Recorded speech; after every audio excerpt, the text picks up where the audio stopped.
iniciar con el ciclo de adquisiciones y pagos, reciban un cordial saludo, siempre invitándolos a ponerse al día con las asignaciones que están en la plataforma de Classroom. Yo sé que hablábamos de la flexibilidad y comprendo algunas situaciones en donde no podemos contar con internet, con alguna plataforma virtual, acceso más que todo a la plataforma virtual, pero por favor tratemos de cumplir con estas asignaciones. Del mismo modo, leer para que podamos cumplir con esta nueva etapa virtual. Entonces, se ha preparado esta presentación en donde vamos a desarrollar el ciclo de adquisiciones y pago. Posteriormente van a encontrar el ciclo de nómina y así nosotros vamos a finalizar lo que es la cuarta unidad.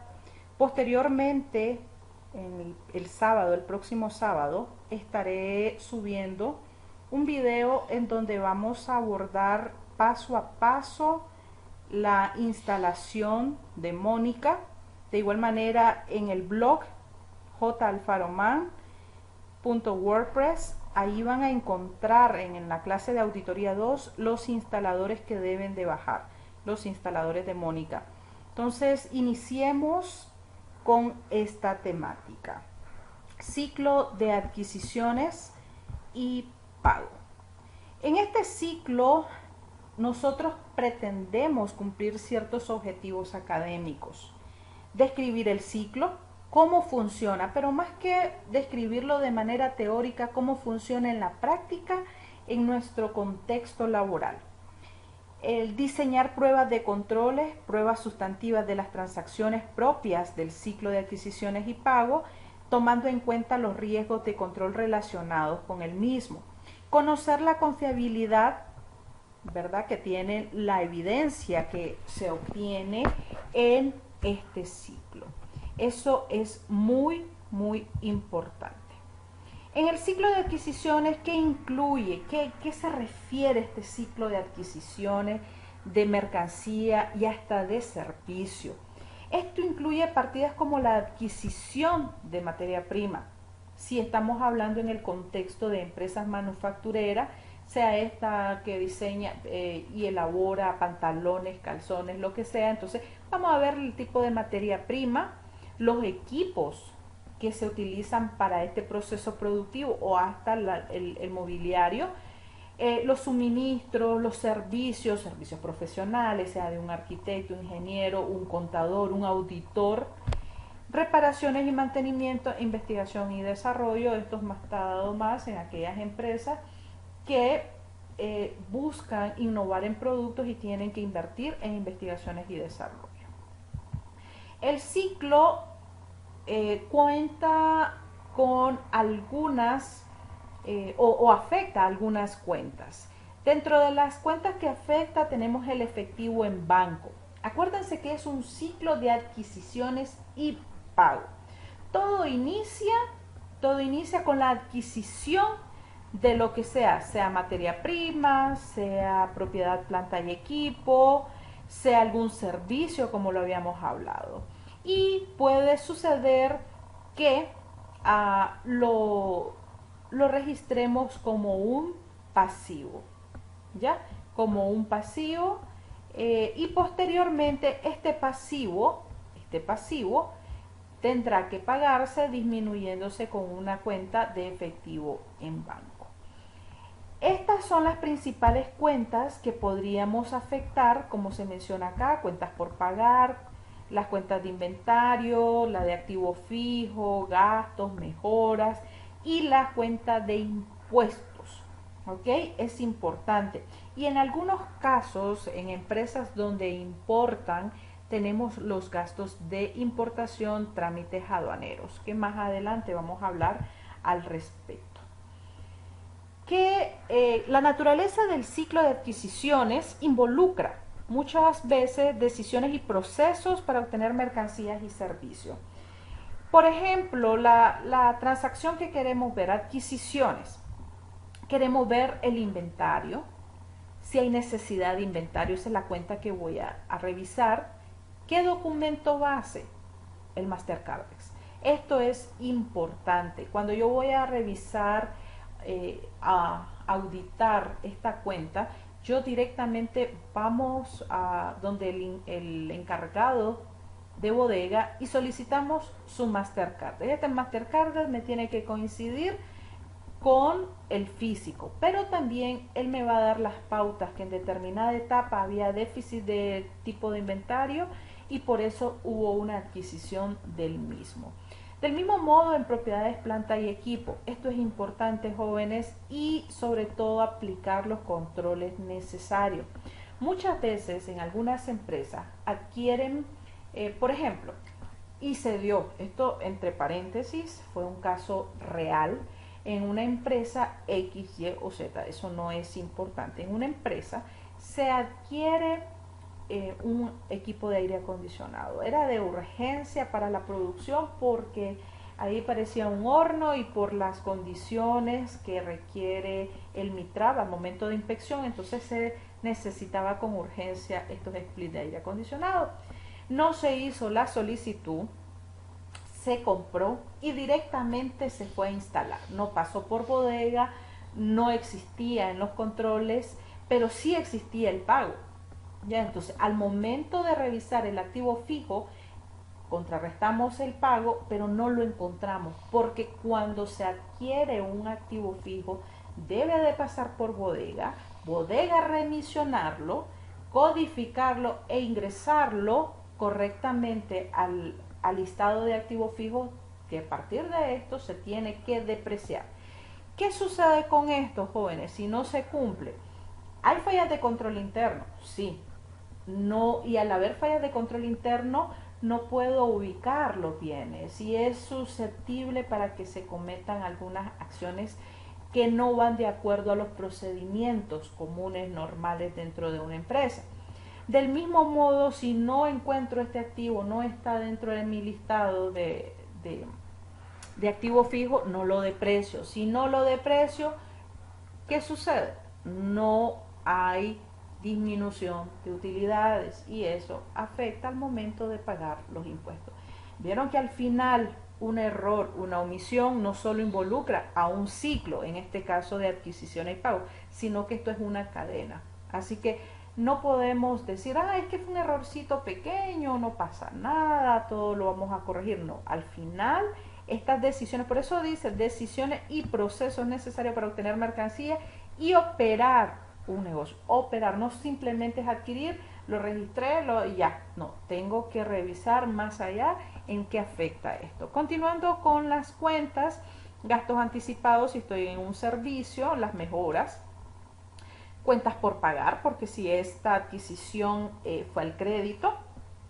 Gastos de manufactura, gastos de venta, porque si es un servicio. También acuérdense que este es un ciclo de adquisiciones de mercancía y de servicios. Gastos administrativos, funciones del procesamiento de las órdenes de compra. Esto es muy importante. Más adelante vamos a un aspecto esencial sobre esto de las órdenes de compra y lo vamos a platicar a profundidad.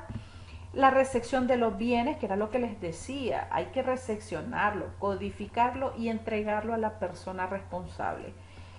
Los documentos y registros, las requisiciones de compra, las órdenes, esta es la evidencia que voy a revisar, que voy a verificar y confirmar con el físico. Reporte de recepción, diario de adquisiciones, obviamente las facturas del proveedor, comprobantes, la balanza de comprobación y los estados de cuenta del proveedor. ¿Por qué solicitamos los estados de cuenta del proveedor? Ya tenemos la factura.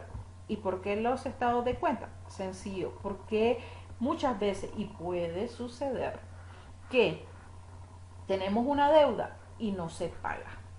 ¿Ya? Tenemos una deuda, no se paga, entonces esas situaciones hay que revisarlas. Se emite un cheque que se pagó y ese efectivo o ese cheque no llegó al destino que debía ser y seguimos debiéndole al proveedor. Hago hincapié, los controles son los insumos necesarios para que el auditor los retome y los compare con la práctica real de las empresas. Algo importante son las salidas de efectivo. si se fijan y lo hemos abordado, la cuenta de efectivo se relaciona con todas las operaciones de la empresa. ¿Ya? Eh, ¿Por qué? Porque si compro algo, pago en efectivo o pago con cheque. O sea, la salida de el dinero, ¿no? Sea por la vía que sea. Entonces esto es importante revisar si se dio la salida de efectivo, se emitió el cheque, si el cheque está a nombre correcto del proveedor, si se han disminuido las cuentas, si hubieron descuentos, si fueron reflejados.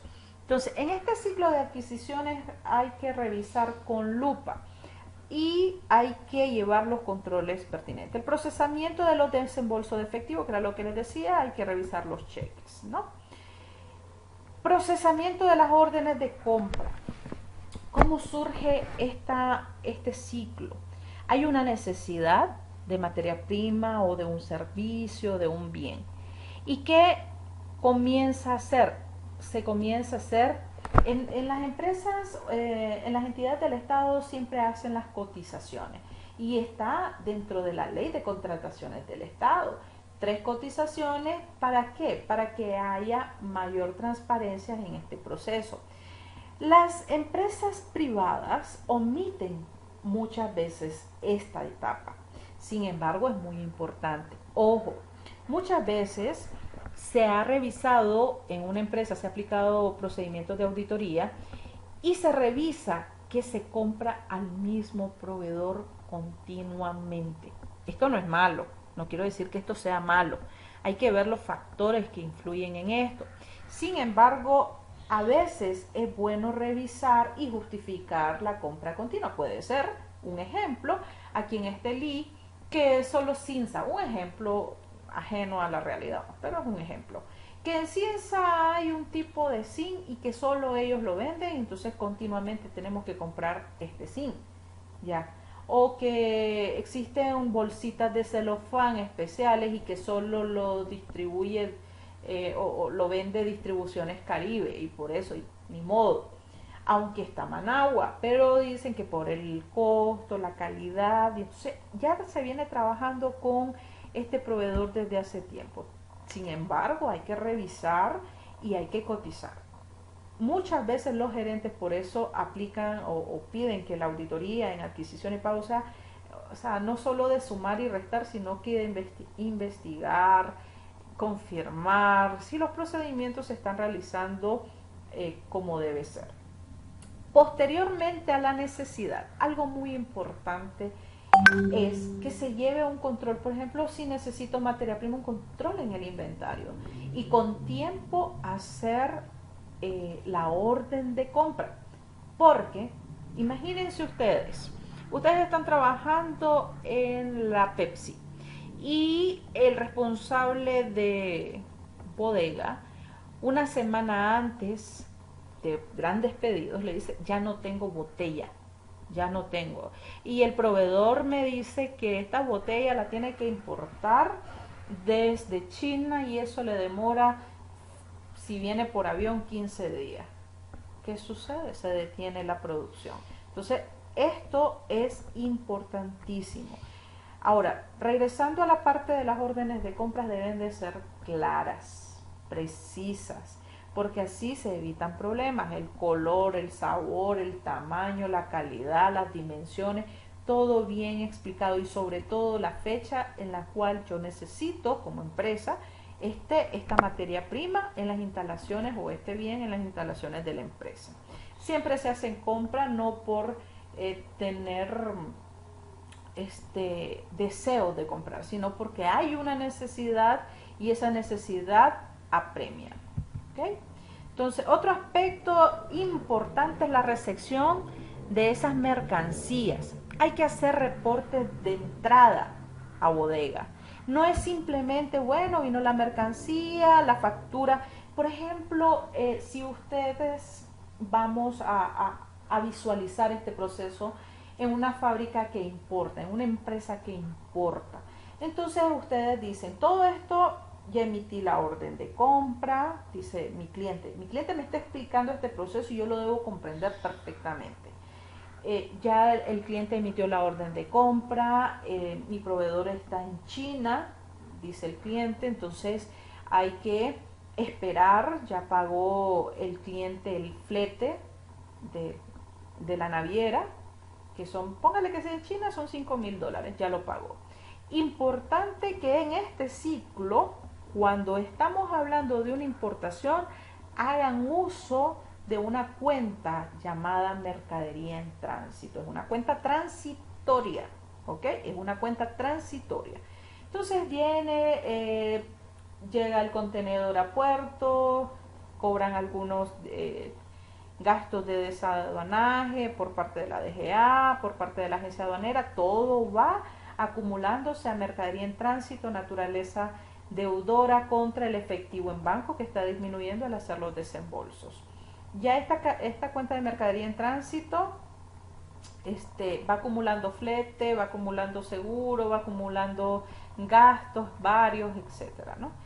Posteriormente se resecciona, hay una factura, y si en la factura decía 10,000 libras contenida en 300 bultos, esta personita encargada de recibirlo debe contar a lo inmediato con, si es en una importación, la factura, la póliza, y estar verificando que eso es lo que se está descargando. Entonces, ¿para qué? Para que haga su reporte de recepción y que si hay faltantes se notifique a la contabilidad y la contabilidad a la gerencia o al área de adquisiciones para que le diga al proveedor todo bien, todo ok, o si faltaron o si hay unidades dañadas. ¿Por qué se hace esto? A veces porque viene de largo, pasa agua, aire, sol y todo se deterioran algunas unidades y esto hay que reportarlo porque nosotros no podemos asumir estas unidades dañadas, a menos que sean insignificantes y hayan enviado una cantidad extra para compensar, porque algunas empresas así lo hacen, algunos proveedores así lo hacen. Se solicitó 100 camisetas, pues mandan 105 porque en el camino puede suceder que se deteriore una. Entonces, importantísima la recepción, y con estos documentos el contador va a contabilizar la entrada de este inventario, va a disminuir la mercadería en tránsito, porque si valía 100 pesos esta unidad, ya no vale 100 pesos por todo lo invertido en ella, ¿no? Entonces, también se debe conocer el reconocimiento de la responsabilidad. El contador es responsable general de que se apliquen estos procedimientos, y como auditor es a él que nos vamos a dirigir, a preguntarle cómo se hizo, cómo se hace, cómo lo contabiliza, que si hubieron unidades dañadas, cómo lo registraron, etcétera. ¿Qué soportes tuvieron? Si el de bodega les dio su diario de adquisiciones, el reporte de lo resumido de las adquisiciones, la factura, las pólizas y hasta los estados de cuenta del proveedor que es necesario. ¿Ok? Entonces, hay pruebas en auditoría que se deben de ver. Pruebas sustantivas. Tenemos que ver la parte de los saldos, que era lo que les decía. Los saldos son las cuentas por cobrar, son los inventarios, son los activos fijos, las cuentas por pagar y las cuentas de gastos. ¿Por qué por cobrar? Porque puede ser que mi proveedor me mandó unidades dañadas y le tengo que cobrar por lo que me envió y que yo ya le pagué. Inventario o activo fijo, dependiendo de la circunstancia de la transacción. Una estructura de control interno es de vital importancia. ¿Okay? Una estructura de control interno es de vital importancia y en cualquiera de las cuentas que nosotros estemos auditando. Esto es inevitable. ¿Por qué? Porque el auditor primero, bueno, la empresa debe estar bien estructurada su control interno, para que el auditor tome esa estructura y comience a comparar y a identificar algunas desviaciones, evaluando si la aplicación de este control interno es eficiente, quiénes son los responsables de la aplicación, si son conocidas a todos los niveles. En algunas empresas no existen manuales de control interno. Es más, los niveles bajos, o sea, los colaboradores, sean estos los obreros, los supervisores, muchas veces no lo conocen y actúan por simple inercia, ¿no? Verificación de los desembolsos de efectivo, hablábamos, esto es vital, porque pueden existir proveedores fantasmas que se están pagando y en realidad ya hace tiempo fueron canceladas esas obligaciones. Por eso las conciliaciones deben de ser un elemento importante en la revisión de todo auditor. ¿Okay? Entonces, si se fijaron, jóvenes, en adquisiciones, ¿qué es lo necesario? Llevar los registros, hacer los procedimientos correctos, desde la verificación del inventario, las necesidades con antelación, emitir las órdenes de compra, cotizar, recepcionar, registrar, depositar o enviar estos registros a la contabilidad debe verificar esa información, registrarla, procesarla y presentar en los estados financieros. Como parte de esta unidad es necesario que ustedes elaboren la actividad número 14, ya trabajar en la página 139 de su dossier.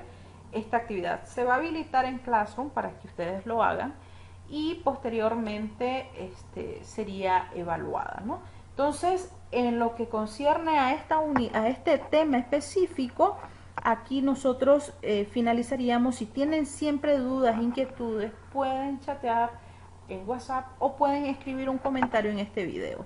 Entonces, espero que hasta este momento vayamos claros, lean mucho, si tienen inquietudes háganlas saber y compártanla en comentarios para que todos lo manejemos.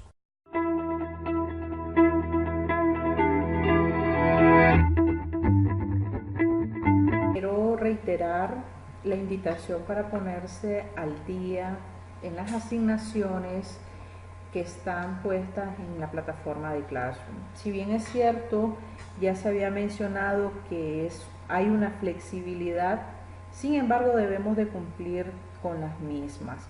Les invito a que se pongan al día, ahí están habilitadas las tareas, los espacios para que ustedes cumplan con esas asignaciones.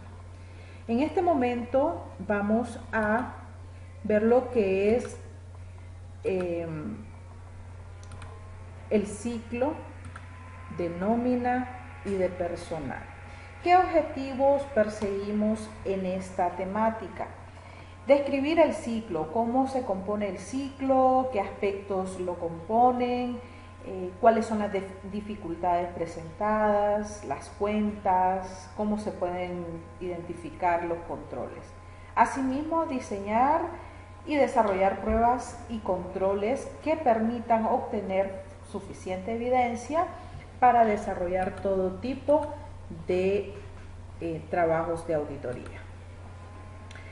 Entonces podemos decir que dentro del ciclo existen funciones, documentos y registros relacionados, así como controles internos del personal y de los documentos soportes que podamos encontrar en este ciclo.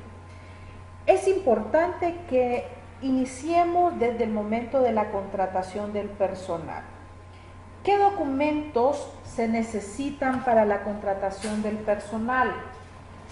¿Qué documentos están contemplados para la contratación del personal? Es importante, si nosotros visualizamos la práctica cotidiana en Nicaragua, siempre, por ejemplo, en una fábrica de puros, le solicitan el currículum, le solicitan, igual en cualquier empresa legalmente constituida, seria, con procedimientos internos. Le solicitan también referencias de trabajos anteriores. Le solicitan algunos, cómo están de acuerdo a su salud, ya un certificado de salud emitido por el Ministerio de Salud, récord de policía. Y bueno, es importante la evidencia de la experiencia que tiene el que aspira al trabajo solicitado. ¿Ok? Entonces, esto es importante. Es importante ver la modalidad del pago a los colaboradores. Hay empresas que hacen las nóminas, por ejemplo, hacen los cortes un jueves y se pagan los viernes de manera semanal, quincenal o de manera mensual. Algunas empresas han optado por evitar el pago en físico, pero en la parte de los colaboradores operativos, por ejemplo en las fábricas de puro, es difícil decirles, bueno, aquí tienen, ya se les pagó, vayan al banco, se les da una tarjeta de débito, ya. Entonces siempre buscan a ensobrar un día antes. ¿Se imaginan ustedes cuando son 1000 colaboradores estar ensobrando el trabajo, el personal que se requiere? Otras han optado por contar con una cuenta, abrirle una cuenta a cada uno de los colaboradores y solamente se manda una carta al banco con el listado del personal, el número de cuenta y se hacen las transferencias. ¿Ok? Se hacen las transferencias para que el colaborador vaya en el tiempo estipulado para cobrar lo que él ha devengado, sea en esa semana, sea en esa quincena. Del mismo modo, como les decía al inicio, hay empresas que optan por pagar semanal, otras por quincenal y otras mensual. Principalmente estas modalidades se ven en la zona franca. Ya para el personal administrativo varían entre quincenal y mensual. En una empresa comercial, por lo general, el pago es quincenal. ¿Okay? Entonces nosotros como auditores debemos visualizar cuál es la modalidad de pago, cómo se le paga, cada cuánto se paga, qué pasa con los pagos no reclamados, esto es muy importante. ¿Qué consideran ustedes o cómo consideran cuál sería el procedimiento a aplicar para los pagos no cobrados? Esta es una pregunta que yo la voy a dejar en un foro o al pie de este video ustedes lo comentan, por favor. Comenten cuáles son los procedimientos para los pagos no reclamados. ¿Qué debe hacer la empresa para estos pagos no reclamados? ¿Ok? Bien.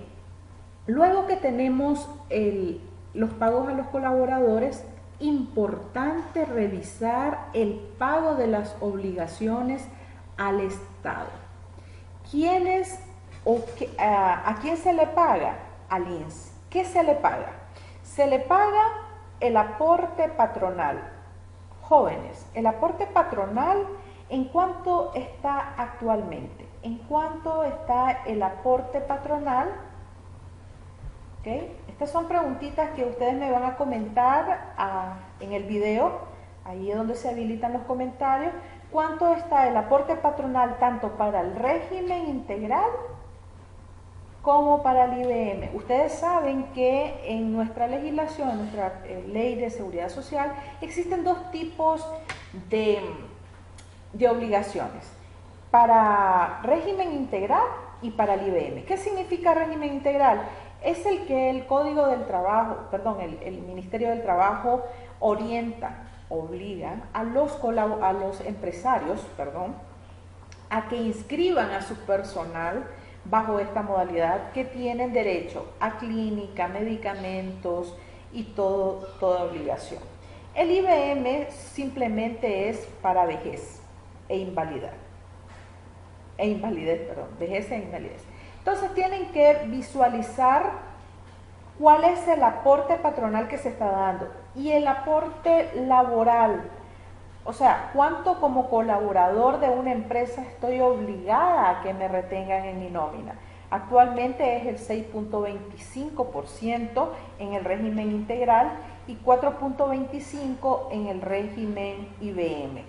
Obviamente esto lo estoy pagando yo, es mi aporte para este seguro que yo voy a utilizar en un momento dado, sea porque periodo de lactancia para el integral, si estoy en maternidad, en periodo de maternidad, me da mi subsidio, Esto es muy importante también, no solo es el pago, sino el cumplimiento de estas disposiciones. Otra cosa muy importante que involucra esta relación con el Estado es saber en cuánto tiempo, por ejemplo, en cuánto tiempo el empleador debe inscribir a un colaborador ante el INSS. Quisiera saber qué sabemos al respecto, por favor. Así que hay muchos aspectos importantes que nosotros debemos de visualizar en el cumplimiento de las obligaciones con el Estado. No es simplemente pagar y hacer un reporte de todos los pagos, porque en el caso del INSS se hace un corte y cada 5 de mes, en algunos casos, bueno, cada 5 de mes se sube la planilla, hay un sistema que está habilitado para cada empresa siempre y cuando lo soliciten, en donde ingresan cuánto devengó en el mes, cuánto se le quitó, y eso parte para la facturación del próximo mes. Importante que esto nos coincida. Hay unas cosas que nosotros, por ejemplo, cuando estamos revisando, bueno, se reservó o tengo un pasivo de aportes al Estado, en el caso del INSS, tengo un pasivo de 100,000 pesos, pero mi factura sale de 101,000 córdobas. ¿Por qué sucede esto? Tengo que revisarlo. En muchas ocasiones es porque el INSS corta, o sea, si el trabajador X entró el 22, yo reporté su ingreso el 22 de este mes, el INSS lo toma como el mes completo. ¿Ok? Entonces, ahí están las variaciones y tengo que hacer los ajustes pertinentes para que me vaya coincidiendo mis pasivos, mis gastos, mis costos. Otro punto importante a revisar son las obligaciones con la DGI.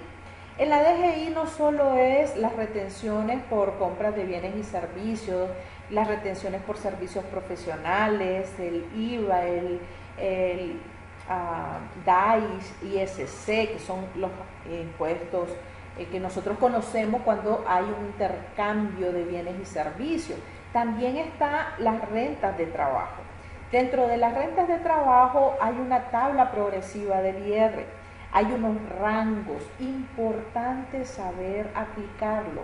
Tengo que revisar como auditor que se estén aplicando bien los procedimientos orientados por estos entes del Estado.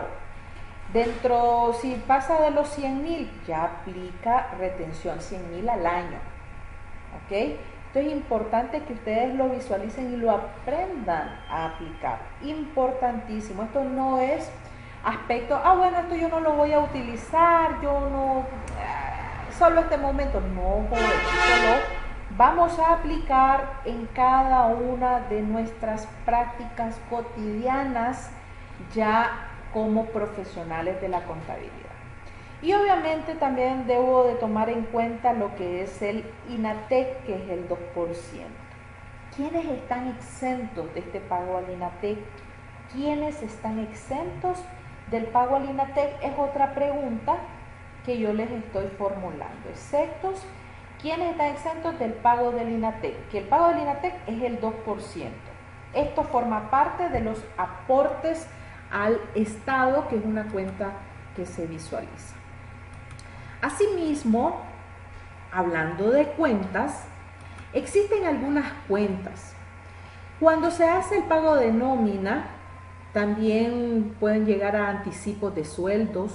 Hay personas que esto se da más en la clase obrera, pero ojo, a veces también los que están en el área administrativa, como dicen popularmente, viven coyol quebrado, coyol comido.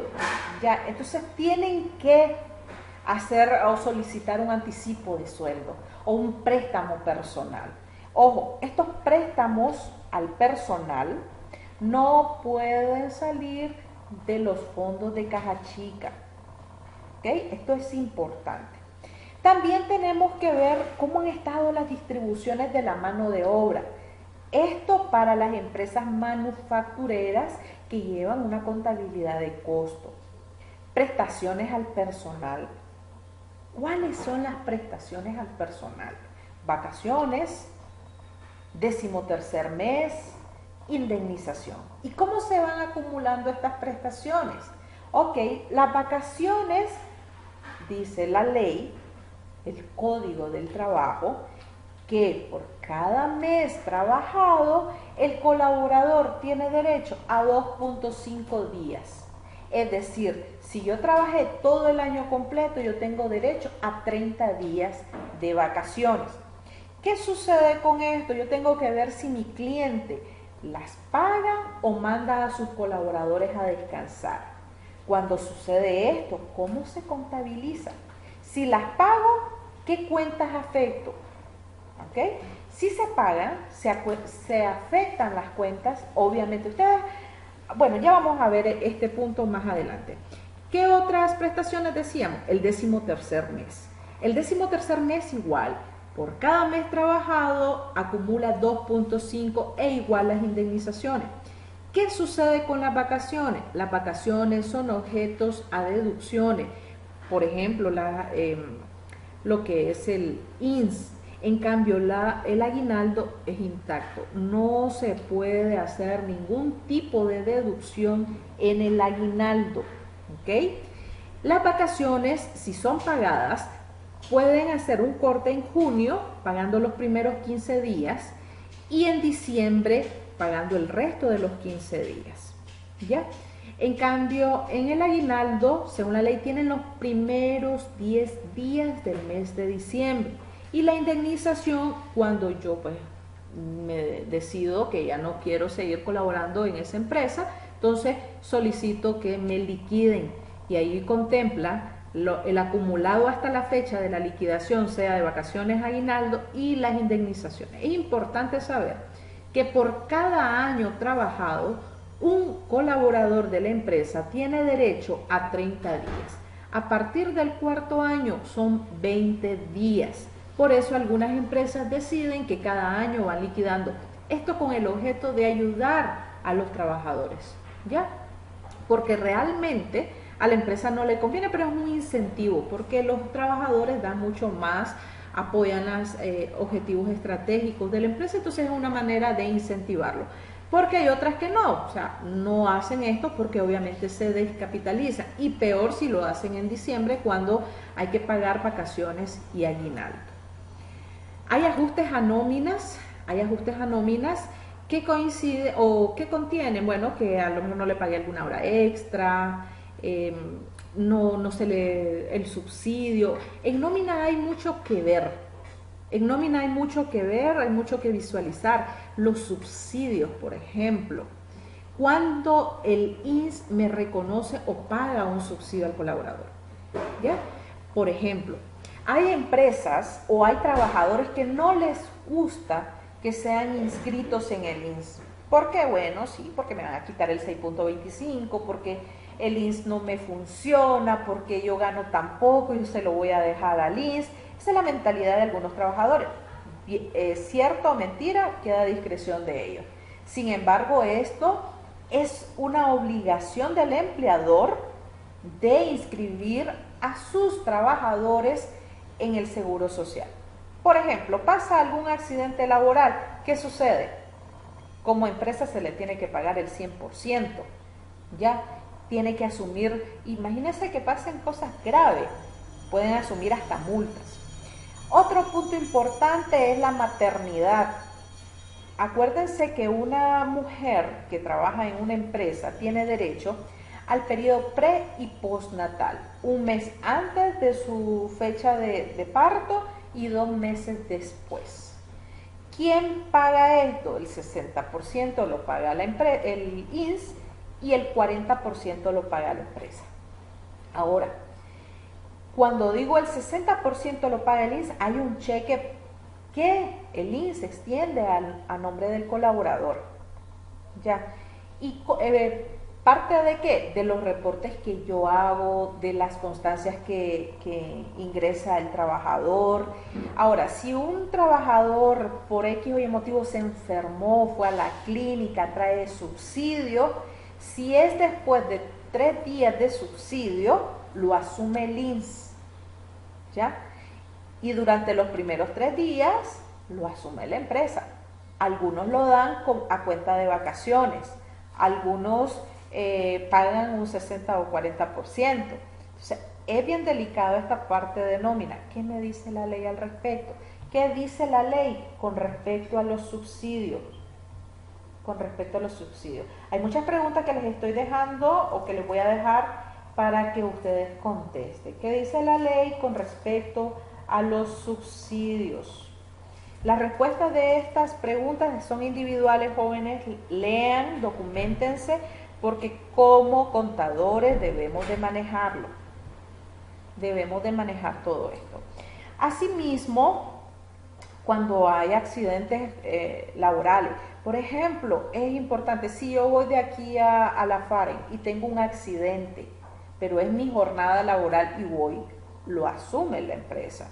Hago el responsable de recursos humanos de la empresa realiza elabora la hoja NAD, la reporta al INSS y entonces se paga el subsidio. ¿Ok? Ahora, si fue un domingo, a menos que estuviera trabajando en domingo, pero si es que andaba yo ahí vagando, disfrutando en familia, eso no es sujeto, aunque yo quisiera. Ahora, cuando es eso, accidentes, cuando voy en tiempos para ir a trabajar, esto se debe investigar a fondo. No es que, bueno, es que me caí, me desmadré y ya. Y no es tan así de fácil. Bien, regresando a lo que son las cuentas. Veamos qué cuentas afectan. Obviamente que vamos a afectar efectivo en el banco. Cuando estoy pagando los salarios y cuando estoy pagando los aportes al Estado y cuando estoy pagando lo que es los impuestos, las rentas de trabajo. Importante es la cuenta de sueldos y salarios. Sueldos y salarios, claro, por supuesto. Porque algunos, por ejemplo, hago la planilla el jueves y yo la estoy pagando el viernes y el cheque sale el viernes. Entonces primero lo acumulo como un pasivo y posteriormente cuando pago le doy la disminución. Si tengo que utilizar una cuenta de mano de obra, ¿por qué? Porque tengo que distribuir los costos posteriormente al producto, entonces también la voy a utilizar. Las retenciones de impuestos, obviamente, que eran lo que hablábamos, las rentas de trabajo y los gastos acumulados por pagar, aquí van incluidas lo que son jóvenes, lo que estamos contemplando de los aportes al Estado, vacaciones o prestaciones sociales como un todo. Bien, entonces esas son las principales cuentas. También podemos mencionar, bueno, tenemos en estas cuentas efectivos de nómina, funciones comerciales, personal y los empleos. Los documentos que se utilizan en esta función cuando estoy afectando nómina, el registro del personal, ¿ya? Los gastos de nómina forman parte de autorizaciones de deducciones. Algo muy importante que no quiero omitir es que yo, por ejemplo, tengo un colaborador que lo demandó la esposa. Sucede, los varones pues ahí cometen sus travesuras y después son llamados al juzgado. Y si hay una orden, yo tengo que hacer las deducciones. Por ejemplo, la famosa pensión alimenticia. Sin embargo, del aguinaldo es intocable. Ya el aguinaldo es intocable. Las cuentas de acumulación de nómina, tengo que ver la parte del control y preparación de esa nómina. ¿Cómo preparo esa nómina? Más adelante vamos a hablar sobre esto con las tarjetas de tiempo, la boleta de tiempo, reportes resumidos, los diarios de nóminas, archivo maestro. Esto hay que hacerlo y ya vamos a hablar sobre eso. Los pagos de nóminas, los cheques, obviamente, si estos van a ser dirigidos, si van a ser por medio de una cuenta que se van a ir debitando de la cuenta de la empresa, acreditando la cuenta del colaborador, y preparar las declaraciones de los impuestos que deben de coincidir. Es importante, suceden unas situaciones bien particulares. El empleador hace la deducción del INSS, pero no lo reporta. Todavía no lo tiene ingresado y hay colaboradores que han estado pagando, se enferman y le dicen, no, usted no está ingresado en el INSS. Entonces hay que revisar estas situaciones. porque yo tengo que velar de que mi cliente esté cumpliendo con todas las disposiciones de ley para evitarse multas. Un aspecto muy importante en este ciclo es la toma de tiempo y preparación de nómina. ¿Qué aspectos vamos a considerar? Esta función es muy importante en las auditorías de nómina. ¿Por qué? Obviamente afectan los gastos de nómina del periodo, ¿ya? Los gastos por nómina para el periodo. Cuando hablo del periodo contable definido de enero a diciembre. Incluye la preparación de tarjetas de tiempo para los empleados. Muchas empresas actualmente, bueno, hace tiempo o todavía se practica, tienen unas tarjetitas de tiempo. Pero ¿qué sucede? Por ejemplo, Juan llega, pero no llegó a tiempo y le digo a María, oye, aquí te dejo mi tarjeta, márcame. Sucede y hay que llevar un control, la empresa, y yo tengo que revisar si se están llevando los controles. Recuerden que quien le contrata a usted quiere saber si están bien las cosas dentro de su empresa o qué cosas están mal para mejorar. El resumen y cálculo del pago hay que revisar bien. Si es por producción es bien delicado. Si es un salario fijo, pues no es que sea menos complicado, pero sí lleva más trabajo cuando es por producción, ver las deducciones y ver todos estos aspectos. Deben existir controles adecuados. Más adelante vamos a hablar de los controles con mayor tiempo. La tarjeta de tiempo, les decía, hay tarjetas que se marcan en un reloj, pero también hasta lo de la huella, está la retina. Ahora se ha venido modernizando esta parte de las tarjetas de tiempo porque es importante.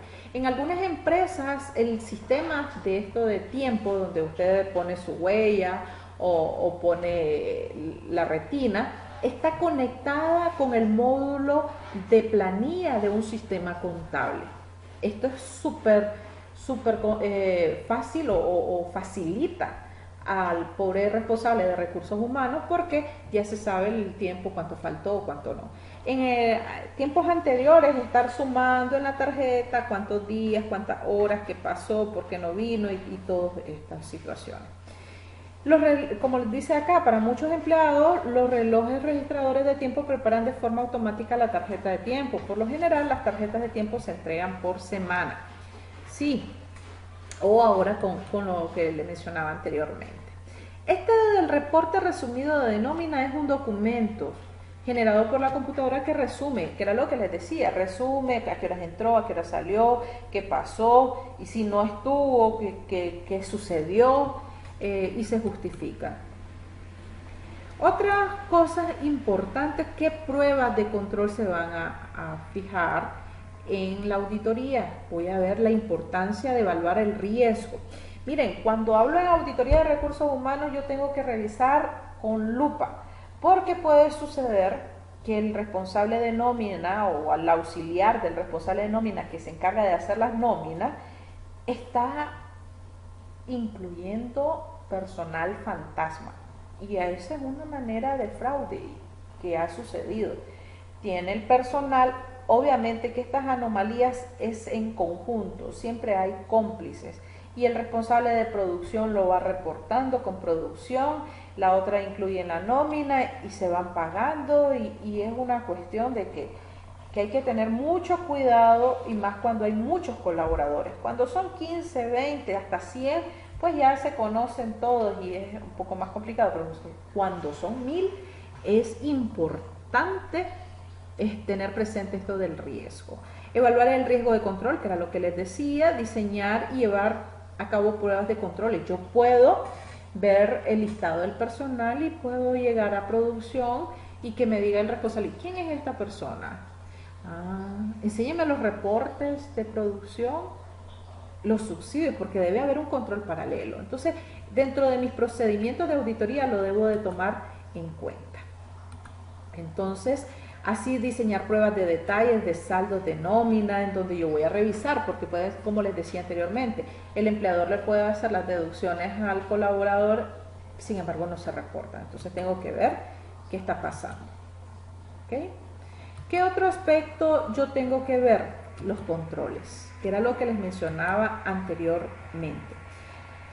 Una organización eficiente que sabe con mira de llegar lejos en el mercado laboral, debe definir muy bien lo que espera de sus colaboradores en función de sus políticas y sus manuales. Hay empresas que no tienen manual de control interno, no tienen reglamento interno. Y ojo, el MITRAP cuando hace las inspecciones, porque el MITRAP hace auditoría, y lo primerito que pide son las nóminas, los reportes al INS, los reportes de las declaraciones, los expedientes del personal. Entonces, debo de estar claro que a mí me van a supervisar, que yo debo de hacer las cosas bien, y que esto yo lo debo de comunicar a los colaboradores para que todos estén claros, ¿ya? En la mayoría de los casos, dice, los distintos tipos de controles coinciden con varias infracciones. O sea, los controles minimizan esas infracciones. Los gerentes deben investigar los informes de los empleados que violen las políticas. O sea, son políticas internas, políticas externas, normas de ética, la disciplina, etcétera. Una empresa con control es una empresa que va al éxito, pero una empresa que no está definido sus controles es una empresa donde el arca está abierta y todo puede suceder. Eso es realmente. Cuestiones de control, ¿qué me refiero con esto? Los gerentes y supervisores usan las políticas de la empresa previamente notificadas, obviamente, ¿no? Pero hay algunas situaciones que exigen controles más flexibles. Hombre, a veces sucede que los trabajadores pueden decir, bueno, estoy enfermo, me voy a las 3, me voy a las 4 y no puedo llegar, pero no me quedó tiempo de ir a la clínica. Pero si este es un trabajador ejemplar con una producción muy buena, alguien por ejemplo, del área administrativa, que siempre, acuérdense que los áreas administrativas nunca se les pagan horas extras, aunque la ley no los exime, pero bueno, esa es otra plática. Entonces, hay situaciones que pues hay que ser flexible. Otras que sí necesitan limitaciones rígidas. ¿Ya? Por ejemplo, hay muchos que no permiten el uso de los celulares porque los pueden desorientar. Hay otros que restringen el acceso al internet. ¿Ya? Las computadoras, por ejemplo, en los bancos no se puede utilizar las cuentas personales de correo. Es importante tenerlo presente, ni ingresarle una memoria a una computadora institucional.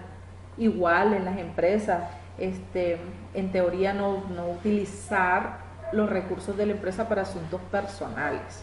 Pero muchos de nosotros decimos, pues si yo le doy más a la empresa, ¿qué sucede? Pero igual hay que tener mucho cuidado con esto, porque entonces no estoy cumpliendo con las políticas y los gerentes de recursos humanos hacen un seguimiento tanto de mi rendimiento como de mi desempeño, de mis capacidades, de mis competencias. Reglamento de la organización, esto debe ser conocido desde todos los niveles, departamento, área. Se pueden esperar resistencia sobre las reglas. ¿Okay? Hay algunas que son irrelevantes, pero para la empresa no lo es. Y si yo como colaborador entro a una empresa, yo sé a lo que me debo de someter. Y el auditor debe tener conocimiento de estas reglas para saber, porque acuérdense que la auditoría no es solo sumar, restar, es también de procedimientos. Hago entrevistas, hago aplicación de cuestionarios de control interno. Entonces, yo debo de manejar control y disciplina. Algo muy importante, las entradas, salidas del personal. La parte de la disciplina es el control de los recursos humanos, debe inhibir las infracciones y reforzar la conducta deseable. Desde la vestimenta, jóvenes, ya en una empresa seria, por ejemplo en el banco, yo nunca he visto a alguien que ande de licras, sin pintar. Son cosas mínimas que parecen, hay que estarse pintando, pero es parte de la disciplina de la estética exigida por estas instituciones. Hay otros que pues, llegan relajados, algunas instituciones del Estado llegan bien relajados, pero eso va en dependencia de la disciplina de cada una de las entidades. Los gerentes de recursos humanos, mediante el control progresivo, utilizan diferentes puntos de rendimiento como directrices, es decir, que indicaciones que lleven al éxito de la conducta, de la disciplina, por ejemplo, entrar en estado de ebriedad. Ya eso no se puede permitir. O acosos de los empleadores hacia sus colaboradores. Es importante también la motivación. O sea, si el colaborador está claro de los objetivos de la empresa y se siente motivado por la apropiación de los mismos, va a ser fácil la aplicación de medidas de control disciplinario. ¿Y por qué tomo en cuenta esto? Porque les mencionaba, la auditoría no es solo de procedimientos, ¿ok? No es solo de procedimientos. Cuando hablamos de los controles internos, que era lo que yo les mencionaba, tengo que saber que debe existir criterios claros y escritos, ¿ya? Importantísimo. A veces uno hace auditoría en empresas y le pide el expediente del trabajador. En ese expediente no debe estar solo el currículum, debe haber contratos. Muchas empresas no elaboran contratos. Debe de estar todas las solicitudes que tuvo esta persona para permisos, porque cuando yo someto un permiso y me lo autorizan, a mí no me tienen que quitar el día, porque me dieron ese permiso de 2 horas, de 3 horas, excepto es que si yo pido un permiso de un día y no regreso, hombre, ¿qué se quita? El día y el séptimo, ¿ya? Entonces debo de tomar en cuenta, debo de tener el ingreso del INSS, debo de tener todo lo que yo le pedí al inicio, como el certificado de salud y algunas, si son para el área administrativa, toda la evidencia de su currículum. Entonces, se debe tener algunos criterios claros y escritos. No es que, sí, tengo 100 personas y solo tengo 10 expedientes. Además, esto es una exigencia del MITRAP y también en algunos momentos el INSS llega a supervisar. Organigramas actualizados y medios de seguridad. Los organigramas son indispensables. Hay empresas que ni por cerca, sí, él es el gerente y listo. Pero ¿cuáles son los canales de comunicación? Un colaborador, veámoslo desde el punto de vista de las empresas tabacaleras. Un colaborador que trabaja en producción, que es un bonchero, el bonchero es el que realiza los puros, ¿no? El bonchero va directamente donde el gerente administrativo a pedirle permiso. No, primero tiene a su supervisor, luego al gerente operativo si existe en esa área, si no, pues a quien está a cargo de producción. Entonces hay canales de comunicación. Que se dañó una máquina. Pues se va a ir directamente esta persona. No, existen jefes de área. Por eso es importante la existencia de organigramas. ¿Okay? También métodos razonables de distribución de gastos. Tengo que revisar eso de gastos y de costos, más cuando son empresas manufactureras. Esta parte de los costos es bien delicada, la distribución prorrateo de la mano de obra. Hay empresas jóvenes que cuando uno va a hacerle la auditoría y ve que los costos ¿cuáles son los elementos del costo? Mano de obra directa, materiales directos y los CIF. Pero hay personas que en la fijación de costos solo quieren que se le agregue la mano de obra directa, los materiales directos y el resto es parte del gasto. Eso es lo que les interesa.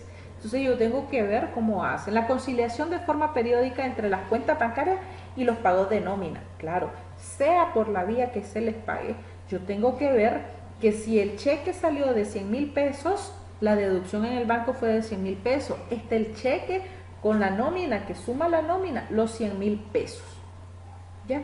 Igual, en caso de las empresas que utilicen tarjetas de control de tiempo, se debe conciliar las horas pagadas con las que aparecen ahí, que puede ser una manera de fraude si no lo hago. ¿Ok? Entonces, en este sentido, hemos visualizado un poco sobre lo que es nómina. Es importante que se apropien de los procedimientos de control, de las normativas, me respondan a las preguntas en el comentario de este video. Empecemos. ¿Cuál es la documentación necesaria para la contratación de personal? ¿Cuáles son los procedimientos para los pagos no reclamados dentro de una empresa? En cuanto el aporte patronal en el régimen integral de cuánto es y en el IBM de cuánto es. ¿Cuánto es el tiempo que debe pasar para que un empleador ingrese a su colaborador al INSS? Y si no lo ingresa en este tiempo, ¿cuánto va a pagar? ¿Okay? ¿Quiénes están exentos del pago de INATEC? ¿Qué dice la ley con respecto a los subsidios? Y de igual manera, ¿cómo se contabiliza el pago de las vacaciones? Ustedes me van a decir, me van a poner un ejemplo. Se pagó las vacaciones a julio. Recuerden que para el MITRAP se deben descansar. Si no, 15 días pagadas, 15 días descansadas. Sin embargo, no sucede esta situación. Pero yo quisiera saber qué cuentas se afectan cuando se está pagando vacaciones. Ustedes me dicen, se pagó 100.000. Un ejemplo, se pagaron 100.000. ¿Qué cuentas afectaron? ¿Ya? Y cuando se paga y cuando se descansan. Esas cuando son pagadas. Pero cuando son descansadas, ¿qué sucede? ¿Qué sucede? Cuando son descansadas, el trabajador devenga salario. Cuando son pagadas, devenga su salario y también devenga lo que son las vacaciones pagadas. Pero cuando son descansadas, ¿cuál es el registro contable que debe suceder? Entonces, esas son las inquietudes que ustedes me van a manifestar en los comentarios debajo de este video. Entonces, muchísimas gracias. Cualquier duda, cualquier inquietud, estamos por acá.